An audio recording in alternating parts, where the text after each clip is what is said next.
Another important part of individual behavior is perceptions. As you know, perceptions, whether they're accurate or not, are often reality in our minds.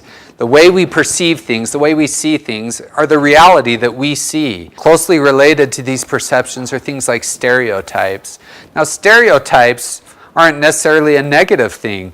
They're a way that we make quick sense of the world. We have all these sights and sounds and smells and tastes and all these environmental stimuli hitting us at all times. And we need to try to make sense of that environment. And so we select certain things to pay attention to. We try to make sense of it. So we see a certain thing and we make a judgment about it, often based on past experience or things that we've learned from others. For example, if you were in a class and I told you you are assigned to find t-shirts for everyone, and all I do is give you a roster of people, members of the class. You may look through that roster and see, oh, there's about 18 guys and 12 girls in the class, and therefore you base your shirt sizes on that. Maybe 12, smalls and mediums, and 18 larges and extra larges. Something like that. That's based on a stereotype, thinking that guys are generally bigger than girls. Now that may or may not be true. It often won't be perfectly accurate, and that can be a problem with stereotypes. And that's true of perceptions in general. Sometimes our perceptions are inaccurate. And let me give you another example.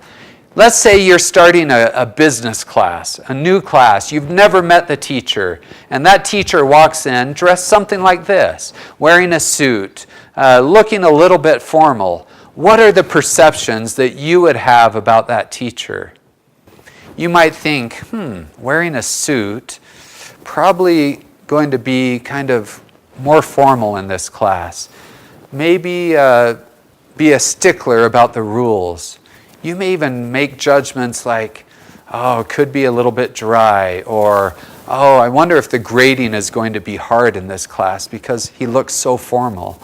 If he's dressed up in a tie and looking really formal, you make certain judgments based on your perceptions of just the way he's dressed. What if the teacher walks in looking like this? You may have completely different perceptions of what that class is going to be like, of what that teacher is going to be like. You may think, yes, this guy is going to be totally chill, totally relaxed, totally willing to have a lot of fun with the class, probably not a stickler on the rules, maybe even an easier grader, maybe willing to give me an A for less effort. Yeah, you get excited about that potentially just by the way he's dressed, right? And it may be based on past experience that you've had other teachers and they were always like that if they dressed informally. Or it may just be an assumption that anyone that dresses informal has those certain types of characteristics.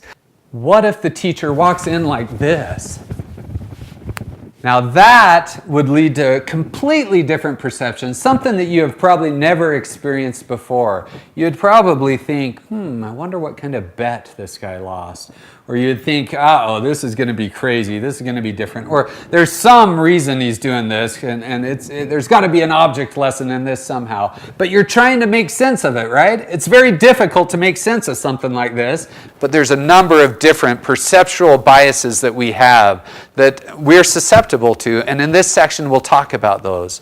One of those impressions may be the primacy effect, for example, which is that first impression that you have. That first impression can often cloud other perceptions we have about an individual. So we see them the first time and they look a different, or they look a certain way. That may affect the way we perceive them in other scenarios. And there's a number of other types of biases that we'll talk about in this section that we hope you'll have a better understanding of so that you can use it and understand it as you're making decisions as a manager.